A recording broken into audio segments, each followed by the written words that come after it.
আপু ভাইয়ার আসসালামু আলাইকুম, কেমন আছেন সবাই? চলে আসলাম আজকে নতুন একটা ভিডিও নিয়ে। তো সবাই পুরো ভিডিওটা দেখবেন। ভাই রে ভাই, এরা কি দুর্ধর্ষ পরিবার! ভাই রে ভাই, কেউ ডাকাত, কেউ খুনি, কেউ নোংরামি নষ্টামি করে, কেউ মিথ্যাবাদী, কেউ পটকা, কেউ ভাদাইমা, কেউ চোর, কেউ ডাকাত। ভাই এগুলো কি পরিবার! এই মিমদের এই পরিবারে এখন তারা নিজেদের থোলের বিড়াল নিজেরাই বের করছে। এদিকে মিম বলতেছে যে সে নাকি আর কখনো বাবার বাড়িতে যাবে না। বাবার বাড়িতে না গেলে কি তোর পেটের ভাত হজম হবে রে মিম ভুতুরি? বাবার বাড়িতে না গেলে তুই ওই যে মোরগ ফুলগুলা কি খাবে? তোদের যে খুকির বাড়ির আশেপাশে যে মোরগ ফুলগুলা হয়েছে, মোরগ ফুলের শাক, সেগুলা খাবে কে? কান্নাকাটি করে এখন মানে চলে এসেছে ব্রেকিং নিউজ যে মিম ভুতুড়ি আর বাবার বাড়িতে যাবে না। কি হাস্যকর কথাবার্তা! এদিকে তার চাচা নাকি ডাকাত। ভাই রে ভাই, কেমন পরিবার এরা! ৭ জন নাকি খুন করেছে, বাচ্চা সহ। তো এই খুনি নিয়ে তোরা কিভাবে বাস করিস? তো এতদিন তো তো এই যে মিম যে এখন চাচাকে খুনে খুনে বলতেছে। কিছুদিন আগে না একটা ভিডিওতে দেখলাম এই চাচার ঘরে যে ভর্তা দিয়ে, কাঁঠাল বিচি ভর্তা দিয়ে ভাত, তারপর মুরগির মাংস দিয়ে ভাত, বেলাল, তারপর বেলালের বউ টউ সবাই মিলে কি সুন্দর ওদের ঘরে যে খাওয়া দাওয়া করলি। সেই কাকাকে নাকি তুই ঘৃণা করিস, এই কাকাকে নাকি তুই দুই চোখে দেখতে পারিস না। তো তাহলে সেই চাচার ঘরে, ডাকাত কাকার ঘরে কিভাবে খেলি মিম ভুতুরি, সেটা বলতো। আসলে হ্যাঁ, মানে তুই যা বলিস সবই হচ্ছে মিথ্যা কথা। যে এরকম এখন একদম এমন ভাব করে চলে এসেছে মিম যে একদম সে ইনোসেন্ট, সে কিছুই জানে না।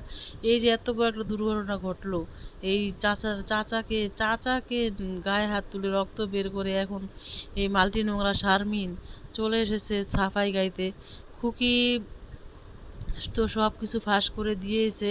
খুকি একদম যোগ্য কাজ করেছে যে এই মাল্টি নোংরা শারমিন তো আসলে খুব ভালো একটা মেয়ে তাও তো না, তাই না? যে নাকি আগের স্বামীর সঙ্গে, ডিভোর্স হওয়া স্বামীর সঙ্গে ঘর সংসার করে রাত কাটাতে পারে। এখনও সে নাকি রাত কাটায়, হোটেলে যেয়ে রাত কাটায়। তাহলে তারা কোন মানে কোন পানির মাছ, চিন্তা করেন তারা কতটা নোংরা।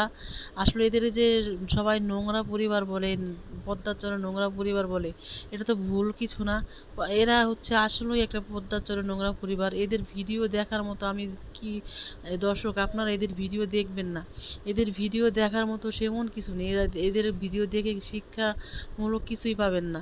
এদের ভিডিও দেখবেন না, তার কারণ এদের ভিডিওতে আপনি শেখার মতো কিছুই পাবেন না। শুধু ঝগড়াঝাটি, কীভাবে চাচাকে মারা যায়, কীভাবে ডিভোর্স হয় স্বামীর সাথে, আবার রাত কাটানো যায়। খুকির ঘরের পাশে যে নাকি পাট ক্ষেত আছে, সেখানে যেও নাকি সময় কাটায়।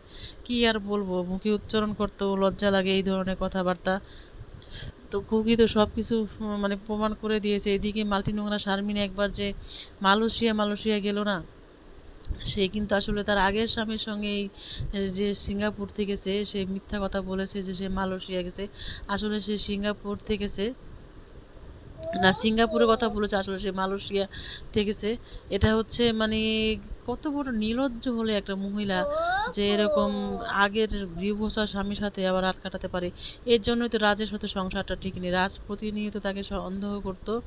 এই জন্যই আসলে বলে না কি, এক হাতে তো তালি বাজে না, তাই না দর্শক? রাজেরও হয়তো দোষ ছিল কিছু, রাজমিস্ত্রির। আর এদিকে মাল্টি নোংরা শারমিন তো দোষে একদম মানে জর্জরিত, তার দোষের কোনো সীমানাই নেই। সে তো একটা নোংরা মহিলা। এই মাল্টি নোংরা শারমিন দেখেন আবার কিভাবে জোর গলায় কথা বলতে চলে এসেছে, মানে খুকিকে পোতালা মহিলা বলতেছে। আসলে তুই তাহলে কি? খুকি যদি পোতালা মহিলা হয়, তাহলে তুই তো তার থেকে বড় পোতালা মহিলা। তোর মুখের যে ভাষা কালকে শুনলাম, এতেই তো বোঝা যাচ্ছে যে তুই কত বড় একটা নোংরা। তোকে যে মানুষের নোংরা নাম দিয়েছে, মাল্টি নোংরা শারমিন নাম দিয়েছে, এটা আসলে একদম কার্যকর।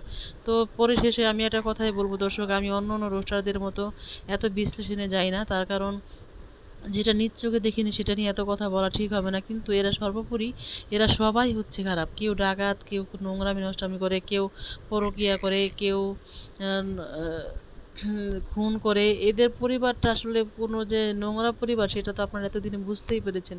তাহলে কেন তাদের ভিডিওগুলো দেখবেন? আপনারা তাদের ভিডিও আর দেখবেন না। দেখবেন তাদের ভিডিও যদি না দেখেন, তারা যদি ডলার ইনকাম না করতে পারে, তাহলে তাদের এই যে এত তেল সব বের হয়ে যাবে। তাহলে আজকে এখানে শেষ করলাম। আল্লাহ হাফিজ।